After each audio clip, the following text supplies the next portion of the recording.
Testing 1, 2, 3. Good evening, good evening, good evening. It's Wednesday. And we're counting it down. The BCS experience. Yes, I'm ready. Your show will go live in 5 seconds. 4, 3, 2, 1. Blog Talk Radio. Are you ready for this?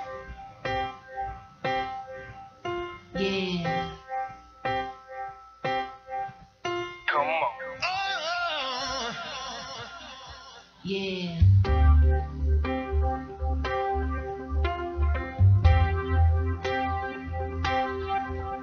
Yeah. Come on.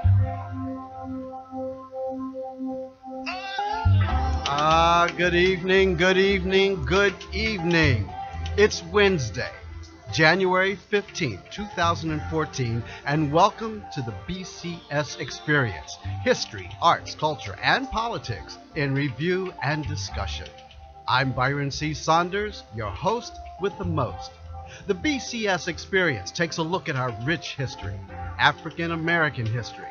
Now, we're going to share with you some known and unknown historical facts and information from the past, and connect the dots on how they have impacted on our present-day events and how they will definitely shape our future as African Americans in this country and around the world.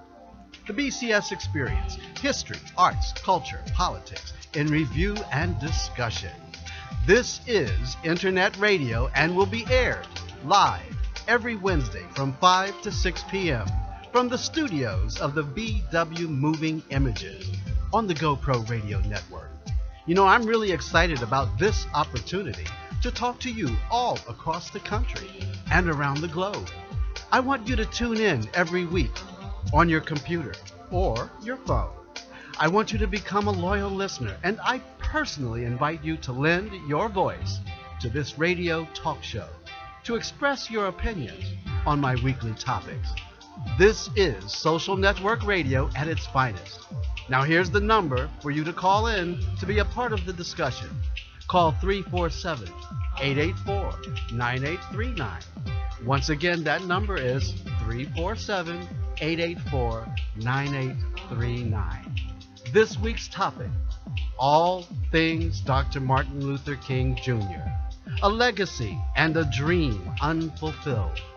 How do you celebrate this national holiday? My show is the new Underground Radio. Next railroad is the new Underground Railroad. Next stop is your neighborhood. All aboard to freedom and Freedom Land. But before we get started, we're going to go back in history. I mean, way back in history. We're going to go back 2,000 years ago. We're going to pick up with Matthew, one of the 4 gospel writers. Matthew 47, verses 1 through 56. And it's Jesus' betrayal and arrest. And while he yet spake, lo, Judas, one of the 12, came, and with him a great multitude with swords and staves, from the chief priests and elders of the people. Now he that betrayed him gave them a sign, saying, Whomsoever I shall kiss, that same is he. Hold him fast. And forthwith he came to Jesus and said, Hail, Master, and kissed him. Jesus said unto him, Friend, wherefore art thou come? Then came they and laid hands on Jesus and took him away. And behold, one of them which were with Jesus stretched out his hand and drew his sword and struck a servant of the high priest and smote off his ear. Then Jesus said unto him, Put up again thy sword into his place, for all that take the sword shall perish with the sword.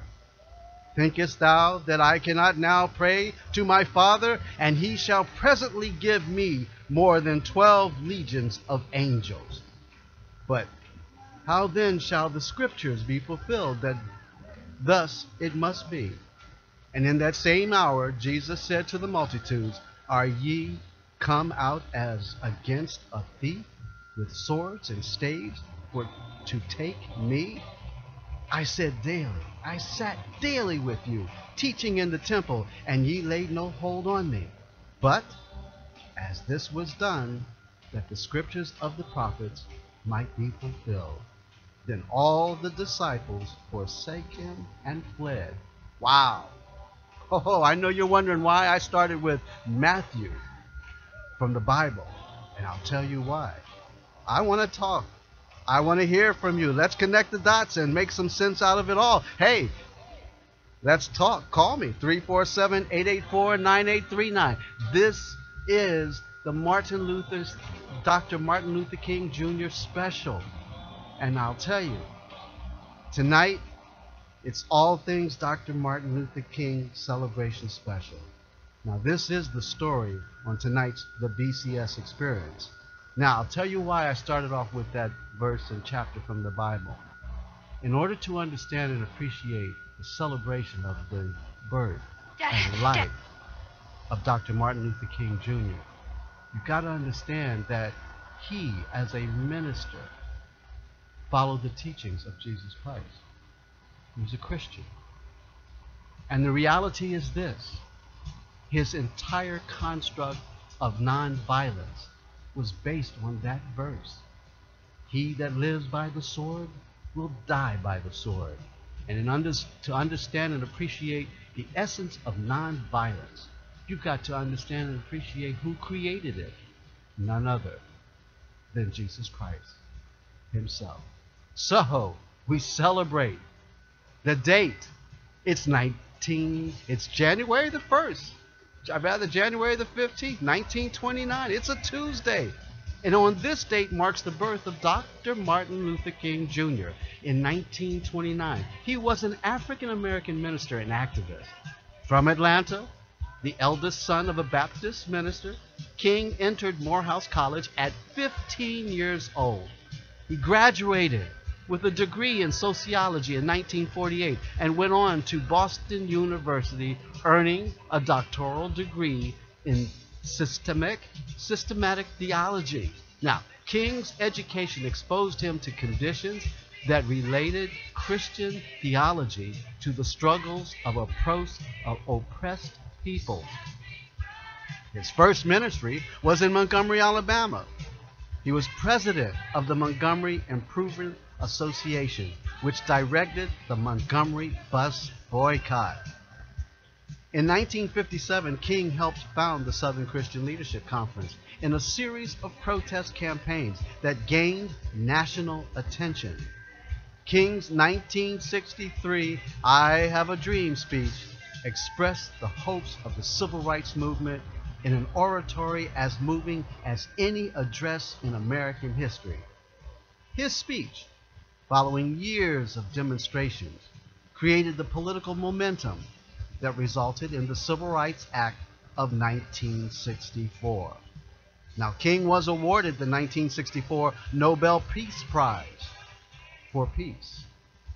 Throughout 1966 and 67, King increasingly turned the focus of his civil rights activism throughout the country to economic issues. This took him to Memphis in 1968, Memphis, Tennessee, to support striking black garbage workers in the spring of 1968. He was assassinated in Memphis on April the 4th, 1968. After his death, Martin Luther King Jr. came to represent black courage and an achievement, high moral leadership, and the ability of Americans to address and overcome racial divisions. The man, the dream, the spirit, the spirituality connected deeply and rooted in the text of the Bible. Wow. Hey, you want to call in? You can help me connect the dots, because I'm going to tell you some stuff about Martin Luther King Jr. that you didn't know. So, The phone number again is 347-884-9839. Now, did you know about the history of the holiday and how it came about? I bet you don't know the details to that. In fact, I bet you didn't know that Martin wasn't his first name. Oh, you're going to have to look that one up. That's one of those surprise moments that he later took that name. However, strongly rooted in a spiritual background. But here's how the holiday came about. You see, it was on November the 2nd in 1983. President Ronald Reagan signed a bill making Martin Luther King Day a federal holiday as of January 20th, 1986. As a result of this bill, Americans commemorate Martin Luther King Jr.'s birthday on the third Monday in January. Few Americans are aware of the history of Martin Luther King Day and the long battle to convince Congress to establish this holiday in recognition of Dr. Martin Luther King Jr. You see, it was Congressman John Conyers. Let's go back. See, I'm going to give you the history. Congressman John Conyers, that's right, an African-American Democrat from Michigan, spearheaded the movement to establish a Martin Luther King Day. Representative Conyers worked in the civil rights movement in the 1960s and was elected to Congress in 1964, where he championed the Voting Rights Act of 1965. 4 days after King's assassination in 1968, Conyers introduced a bill that would make January 15th a federal holiday in King's honor. Yeah, but Congress was unmoved by Conyers' entreaties, and though he kept reviving the bill, it kept failing in Congress.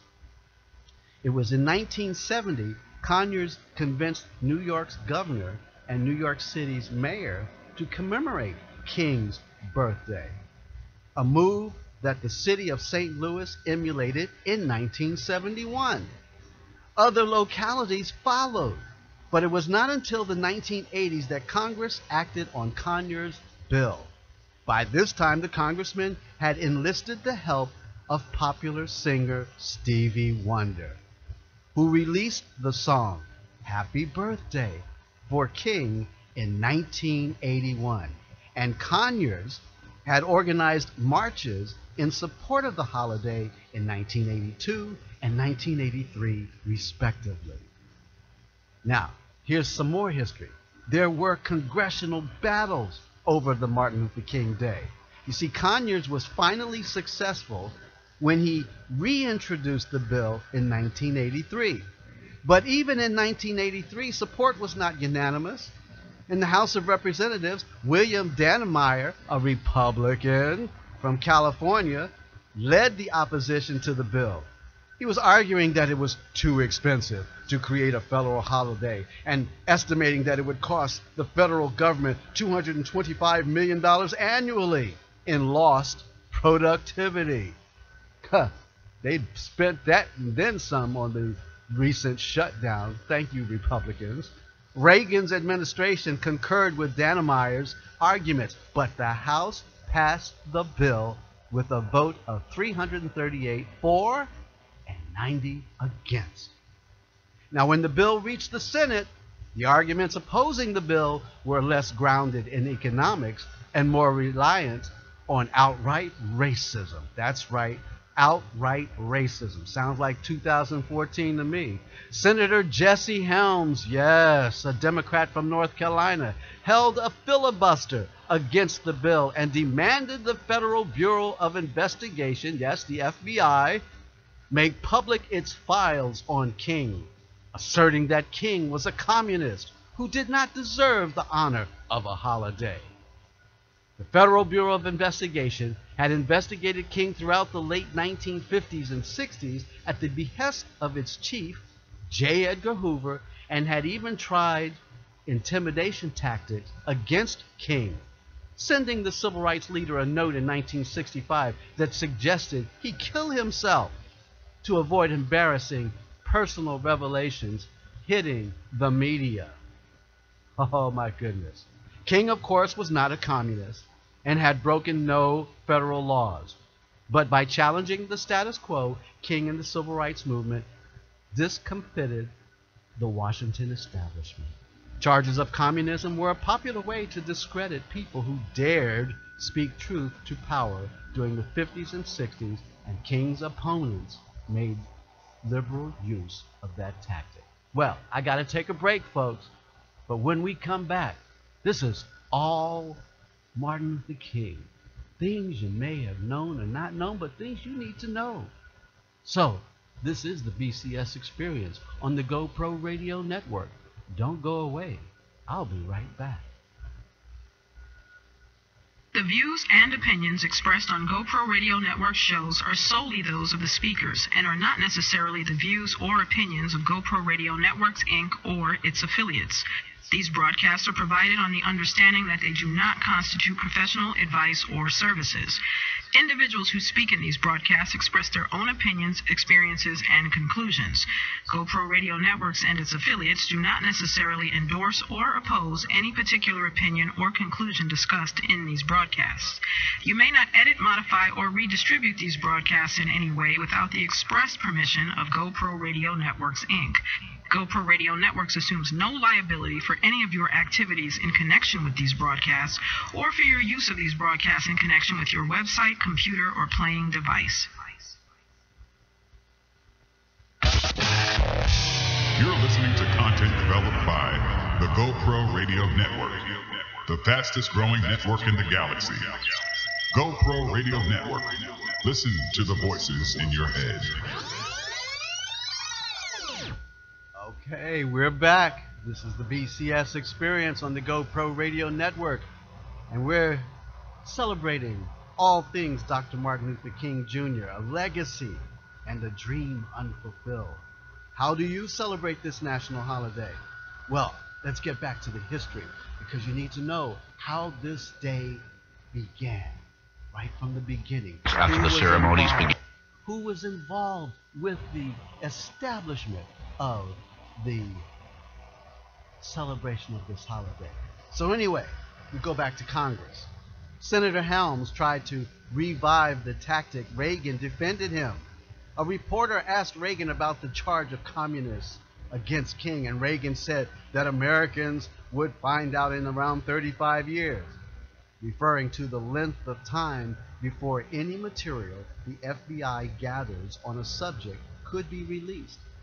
Reagan later apologized, and a federal judge blocked the release of King's FBI files. Conservatives in the Senate tried to change the name of the bill to National Civil Rights Day as well, but they failed to do so. The bill passed the Senate with a vote of 78 for and 22 against. Reagan capitulated, signing the bill into law. I bet you didn't know who the last state was to ratify the bill itself. Time's up. Arizona. How about that? Sounds kind of familiar, right? Okay, anyway, the first Martin Luther King Day. Oh my goodness.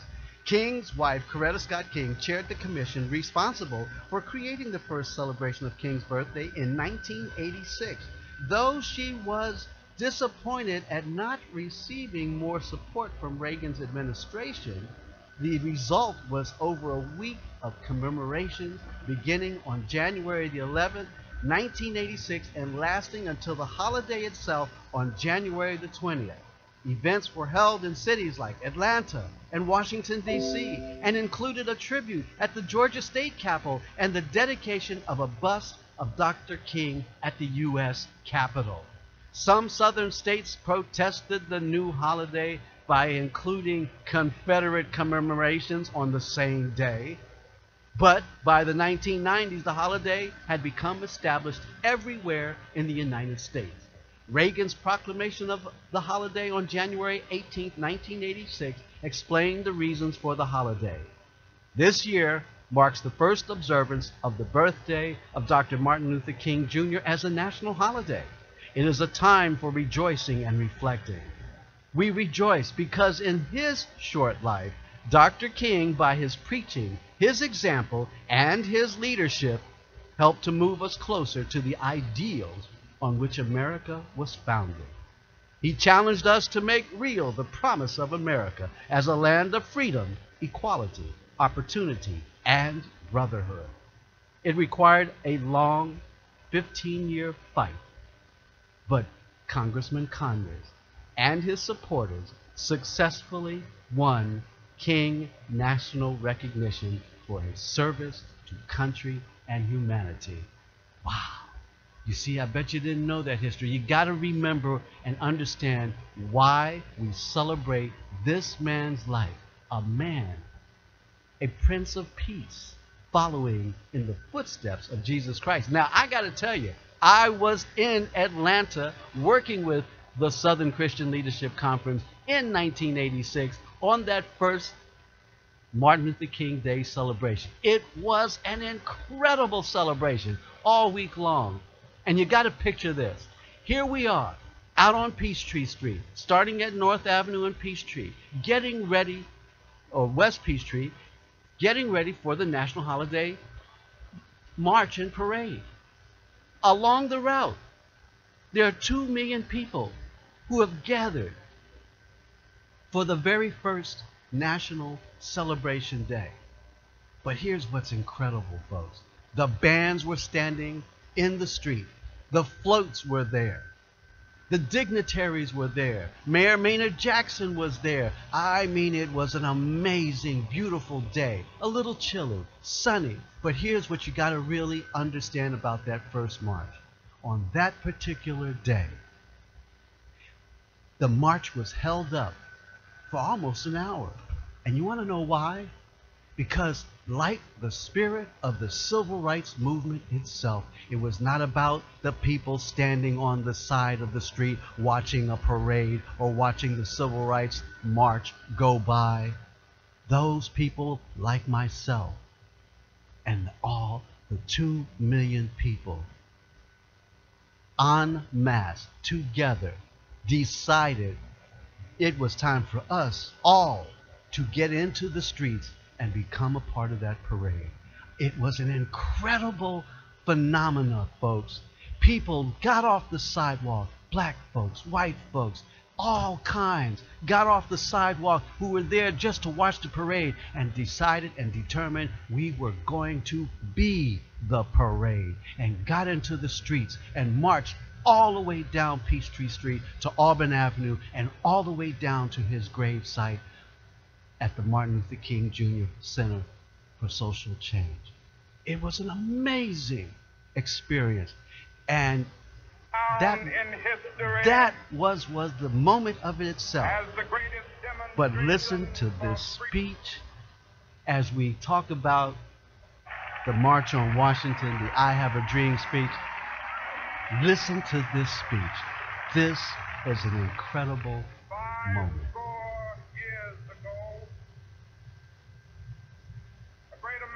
In whose symbolic shadow we stand today, signed the Emancipation Proclamation. This momentous decree came as a great beacon light of hope to millions of Negro slaves who had been seared in the flames of withering injustice. It came as a joyous daybreak to end the long night of their captivity. But 100 years later, the Negro still is not free. 100 years later, the life of the Negro is still sadly crippled by the manacles of segregation and the chains of discrimination. 100 years later, the Negro lives on a lonely island of poverty in the midst of a vast ocean of material prosperity. 100 years later,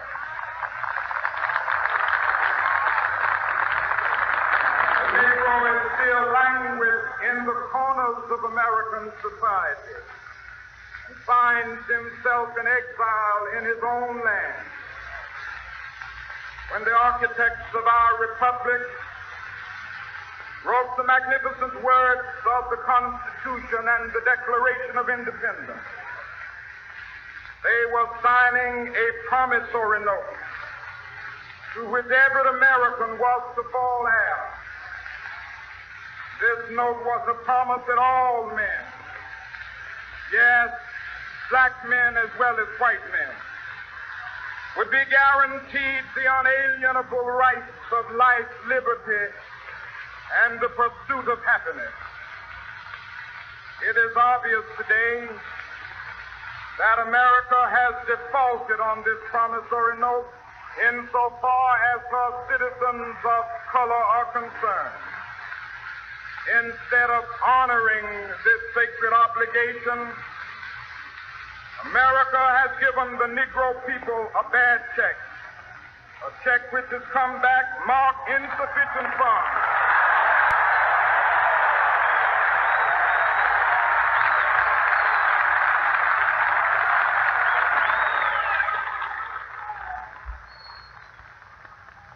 But we refuse to believe that the Bank of Justice is bankrupt. We refuse to believe that there are insufficient funds in the great vaults of opportunity of this nation. So we've come to cash this check, a check that will give us upon demand the riches of freedom and the security of justice. We have also come to this hallowed spot to remind America of the fierce urgency of now. Now is the time to make real the promises of democracy. Now is the time to rise from the dark and desolate valley of segregation to the sunlit path of racial justice. Now is the time to lift our nation from the quicksands of racial injustice to the solid rock of brotherhood. Now is the time.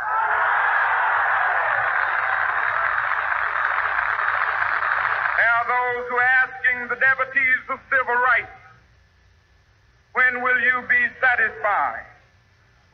We can never be satisfied as long as the Negro is the victim of the unspeakable horrors of police brutality. We cannot be satisfied as long as a Negro in Mississippi cannot vote and a Negro in New York believes he has nothing for which to vote.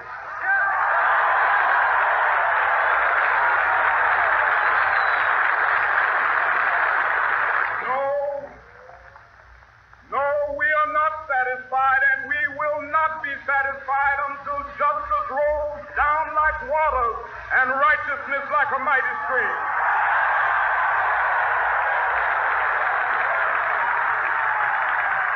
Let us not wallow in the valley of despair. I say to you today, my friend,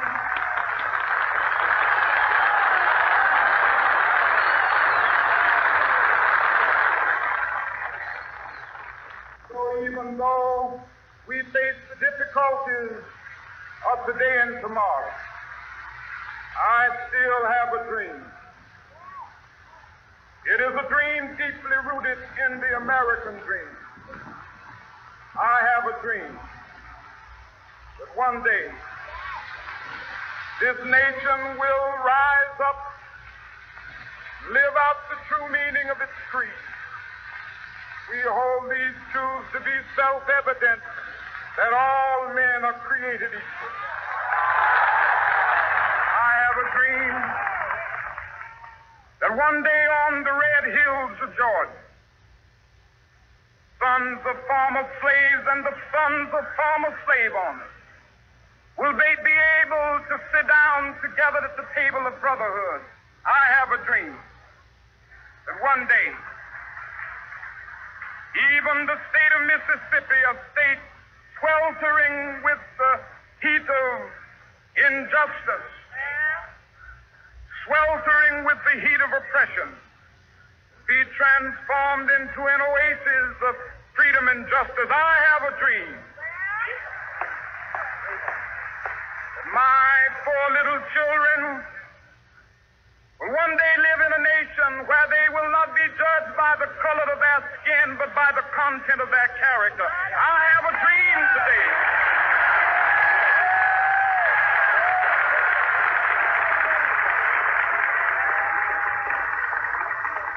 I have a dream that one day, down in Alabama, with its vicious racists, with its governor having his lips dripping with the words of interposition and nullification, one day right there in Alabama, little black boys and black girls will be able to join hands with little white boys and white girls as sisters and brothers. I have a dream today. Wow. We're going to come back. I want you to hear the cadence. This is opera, people. This is the height of greatness.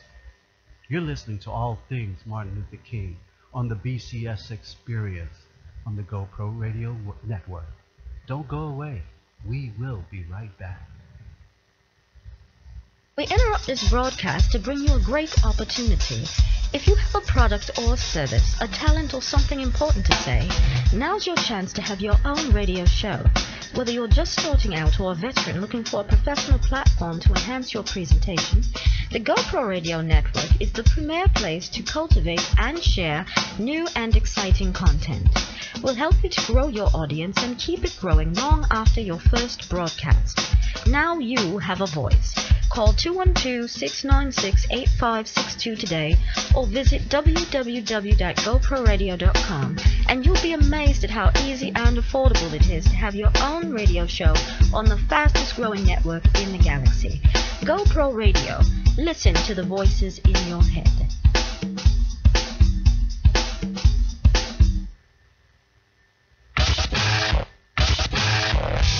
You're listening to content developed by the GoPro Radio Network, the fastest growing network in the galaxy. GoPro Radio Network. Listen to the voices in your head. All right, we're back. I'm going to let you listen in to the last few minutes of the Martin Luther King speech, Washington, D.C. I Have a Dream speech on the BCS Experience. I have a dream that one day every valley shall be exalted. Every hill and mountain shall be made low. The rough places will be made plain, and the crooked places will be made straight. And the glory of the Lord shall be revealed, and all flesh shall see it together. This is our hope. This is the faith that I go back to the South with. With this faith, we will be able to hew out of the mountain of despair a stone of hope. With this faith, we will be able to transform the jangling discords of our nation into a beautiful symphony of brotherhood. With this faith, we will be able to work together, to pray together, to struggle together, to go to jail together, to stand up for freedom together, knowing that we will be free one day. This will be the day. This will be the day when all of God's children be able to sing with new meaning, my country tears of thee. Sweet land of liberty of thee I sing. Land where my fathers died, land of the pilgrim's pride. From every mountainside, let freedom ring, and if America is to be a great nation, this must become true. So let freedom ring. From the prodigious hilltops of New Hampshire, let freedom ring. From the mighty mountains of New York, let freedom ring. From the heightening Alleghenies of Pennsylvania, let freedom ring. From the snow-capped Rockies of Colorado, let freedom ring. From the curvaceous slopes of California. But not only that, let freedom ring from Stone Mountain of Georgia. Let freedom ring from Lookout Mountain of Tennessee. Let freedom ring from every hill and molehill of Mississippi, from every mountainside. Let freedom ring.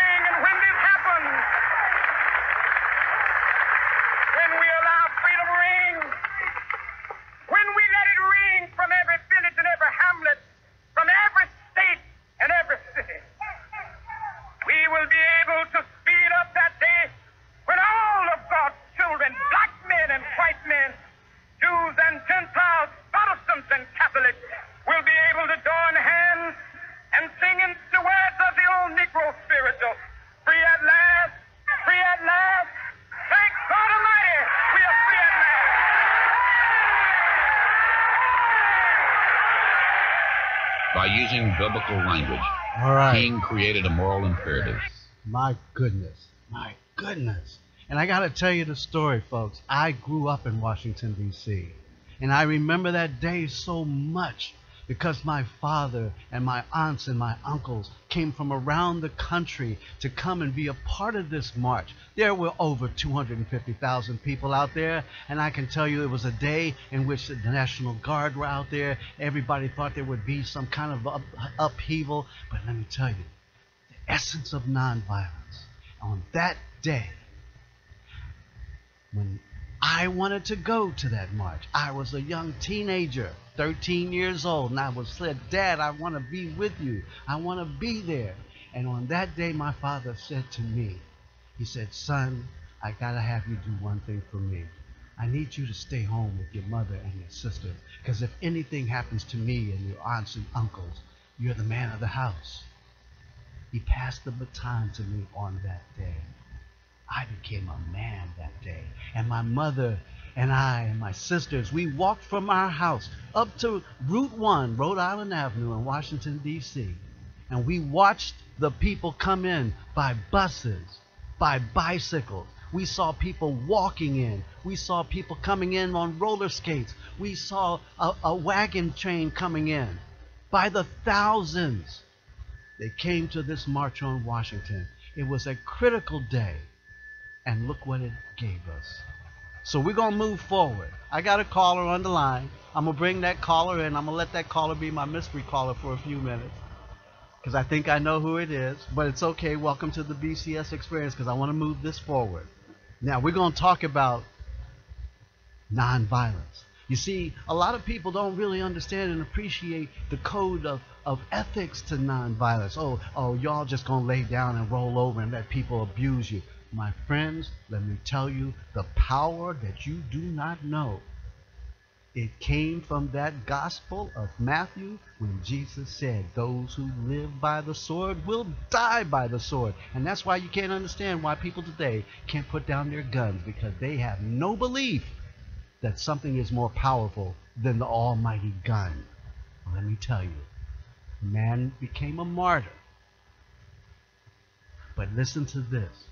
In order for you to understand and appreciate the specifics of nonviolence and why we celebrate this man of peace, you have to go back and understand his letter from a Birmingham jail. Because it's at this point he defines the pure essence of nonviolence and why it is important to understand we use something not an eye for an eye or a tooth for a tooth, because at the end, those who live by the sword will die by the sword, and at that point, those who live by an eye for an eye will become blind, and those who want to live by the concept of tooth for a tooth will be toothless. But listen to the first few paragraphs of this letter from a Birmingham jail in which he defined the pure essence of the civil rights movement based on nonviolence. He writes, "My dear fellow clergymen, while confined here in the Birmingham City Jail, I came across your recent statement calling my present activities unwise and untimely. Well, seldom do I pause to answer criticism of my work and ideas. If I sought to answer all the criticisms that crossed my desk, my secretaries would have little time for anything other than such correspondence in the course of the day, and I would have no time for constructive work. But since I feel that you are men of genuine goodwill and that your criticisms are sincerely set forth, I want to try to answer your statement in what I hope will be patient and reasonable terms. You see, I think I should indicate why I am here in Birmingham, since you have been influenced by the view with such argues against outsiders coming in. Well, I have the honor of serving as president of the Southern Christian Leadership Conference, an organization operating in every southern state with headquarters in Atlanta, Georgia. We have some 85 affiliated organizations across the South, and one of them is the Alabama Christian movement for human rights. Frequently, we share staff, educational, and financial resources with our affiliates. Several months ago, the affiliate here in Birmingham asked us to be on call to engage in a non-violent direct action program, if such were deemed necessary. We readily consented, and when the hour came, we lived up to our promise. So I, along with several members of my staff, am here because I was invited here. I am here because I have organizational ties here. But more basically, I am in Birmingham because injustice is here. Just as the prophets of the 8th century BC left their villages and carried their "Thus saith the Lord" far beyond the boundaries of their hometowns, and just as the Apostle Paul left his village of Tarsus and carried the gospel of Jesus Christ to the far corners of the Greco-Roman world, so am I compelled to carry the gospel of freedom beyond my own hometown. Like Paul, I must constantly respond to the Macedonian call for aid. Moreover, I am cognizant of the interrelatedness of all communities and states. I cannot sit idly by in Atlanta and not be concerned about what happens in Birmingham. Injustice anywhere is a threat to justice everywhere. We are caught in an inescapable network of mutuality, tied in a single garment of destiny. Whatever affects one directly affects all indirectly. Never again can we afford to live with the narrow provincial outside agitator idea. Anyone who lives inside the United States can never be considered an outsider anywhere within its bounds. You deplore the demonstrations taking place in Birmingham, but your statement, I am sorry to say, fails to express a similar concern for the conditions that brought about the demonstrations. I am sure that none of you would want to rest content with the superficial kind of social analysis that deals merely with effects and does not grapple with underlying causes.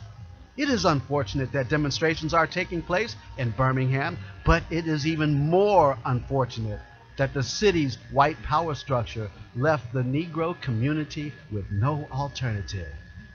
In any nonviolent campaign, there are 4 basic steps: collection of the facts to determine whether injustices exist, negotiation, self-purification, and direct action.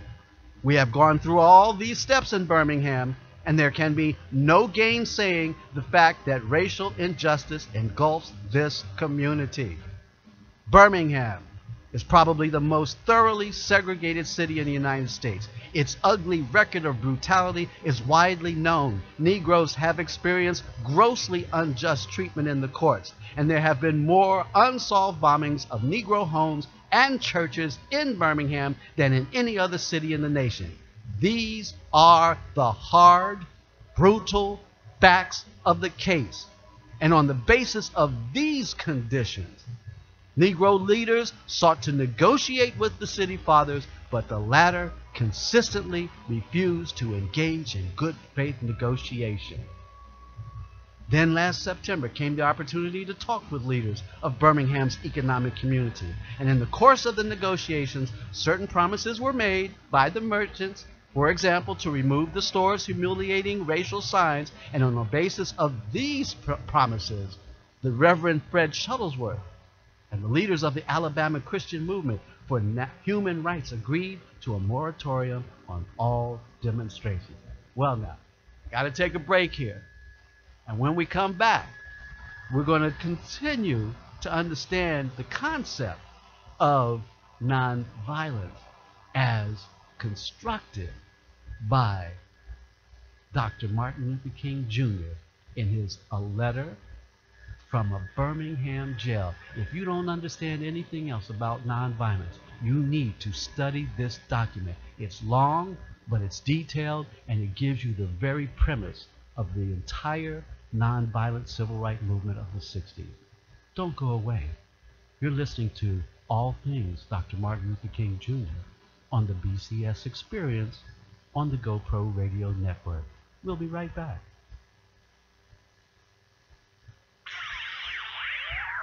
GoPro Radio, the fastest growing network in the galaxy, is leaner and meaner with a new attitude, new technology, and a brand new lineup. Tune in and get wired every Wednesday, starting at 5 p.m. Eastern with the BCS Experience featuring Byron C. Saunders, formerly of New York City's WBAI.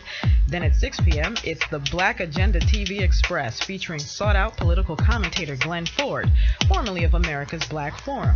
Then at 8 p.m., it's time for Kay Thompson Live with the legendary radio host Kay Thompson of Inner City Broadcasting's WLIB and her son, renowned actor Eric Payne, who starred in such films as Spike Lee's Do the Right Thing, Drop Squad, and many more.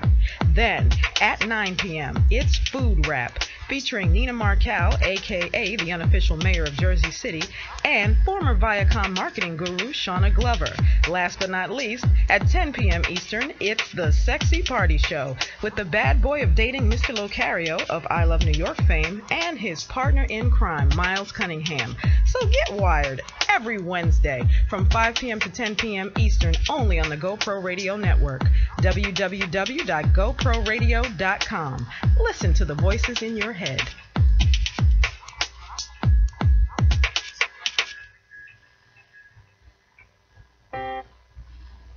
You want to know the truth, folks? Do you really want to know the truth? Well, perhaps you can't handle the truth. But if you can listen to GoPro Radio. Tune in at www.goproradio.com. Now, have I made myself clear? GoPro Radio Network. Listen to the voices in your head. I know I do. You're listening to content developed by the GoPro Radio Network, the fastest growing network in the galaxy. GoPro Radio Network. Listen to the voices in your head. Okay, we're back on the BCS Experience. I got two callers on the line. I'll welcome you both in, but let me get back to the construct of nonviolence as based upon Martin Luther King Jr.'s A Letter from a Birmingham Jail. And so we pick it up. And in so many past experiences, our hopes had been blasted, and the shadow of deep disappointment settled upon us. We had no alternative except to prepare for direct action, whereby we would present our bodies as a means of laying our case before the conscience of the local and the national community. Mindful of the difficulties involved, we decided to undertake a process of self-purification. We began a series of workshops on nonviolence. We repeatedly asked ourselves, are we able to accept blows without retaliating? Are you able to endure the ordeal of jail? We decided to schedule our direct action program for the Easter season, and realizing that except for Christmas, this is the main shopping period of the year, and knowing that a strong economic withdrawal program would be the byproduct of direct action, we felt that this would be the best time to bring pressure to bear on the merchants for the needed change.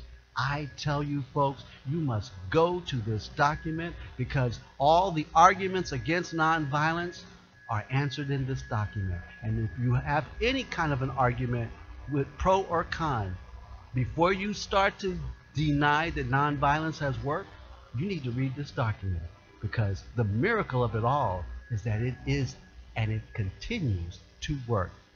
I'm going to bring in my two callers before I go to this next piece. Welcome to the BCS Experience. Good evening. Hello, 240. How are you this evening? Good evening. How are you? And hello to all the guests. Well, thank you so very much. Linda from DC area, are you enjoying this show? I am enjoying this show. Happy Martin Luther King Jr. Day to you. And my other caller, good evening, sir. How are you? I do believe this is my good brother, Dr. Michael Pinkney. How are you, sir? I'm fine, but I'm very pleased with just listening to your incredible retrospective here. Well, you know, Michael and Linda, very few people are taught this. It's time that we start realizing the depth of the celebration and have a good time. But the reality is, let us remember and reflect why we have this moment in the rich history of our people, Dr. Martin Luther King Jr. Now listen, I gotta go because I got about 5 minutes before I bring this to a close. But I got the next 2 minutes of the end of the most incredible speech to date, the knowing of his martyrdom. That speech in Memphis on the I've Been to the Mountaintop speech, April 3rd, 1968. I want you to listen to this. All we say to America is be true to what you said on paper.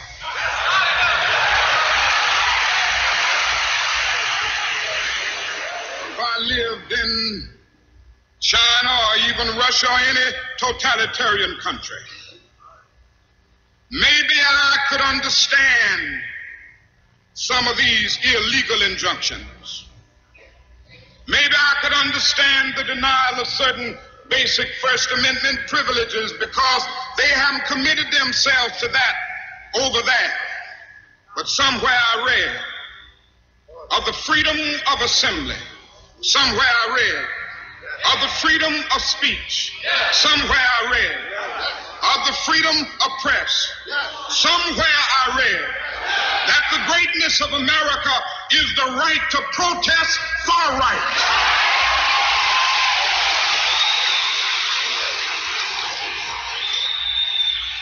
And so just as I say we aren't going to let any dogs or water hoses turn us around, we aren't going to let any injunction turn us around.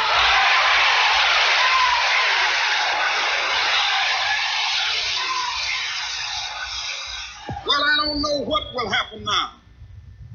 We've got some difficult days ahead. But it really doesn't matter with me now because I've been to the mountaintop. I don't mind. Like anybody, I would like to live a long life. Longevity has its place. But I'm not concerned about that now. I just want to do God's will. And He's allowed me to go up to the mountain. And I've looked over and I've seen the promised land. I may not get there with you, but I want you to know tonight that we as a people will get to the promised land.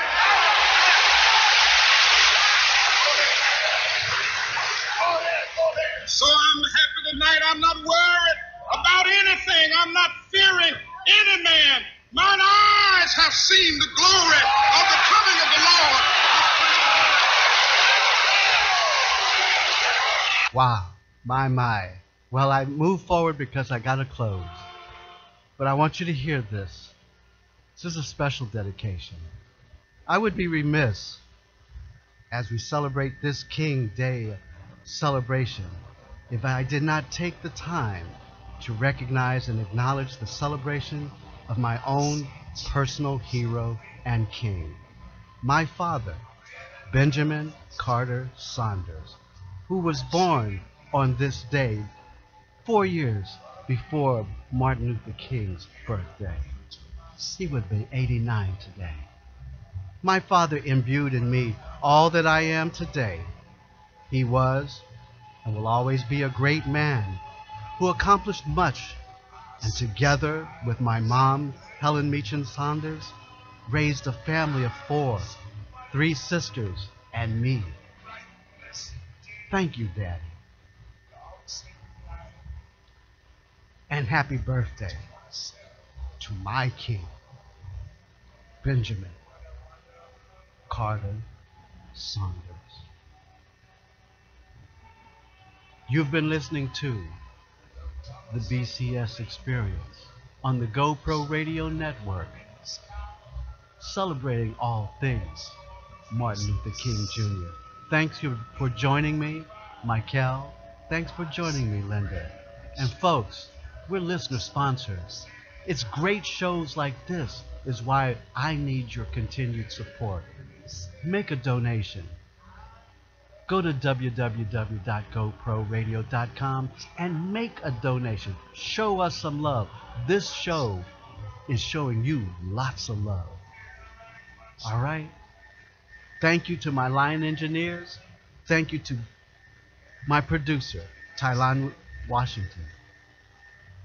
Ayanna Jones, Executive Director. Shauna Glover, online engineer. Production assistants, Mohammed El Safti, Nina Markal, Tatiana Washington, and Tayana Washington. A very special thank you to the Jazz Lounge Project and Andrew Julian Myers for my fabulous show's music. Stay tuned for the great shows coming up. Hey, I'm Byron C. Saunders, and it's been all about the BCS experience. I'm out of here. For the moment, peace and love, always.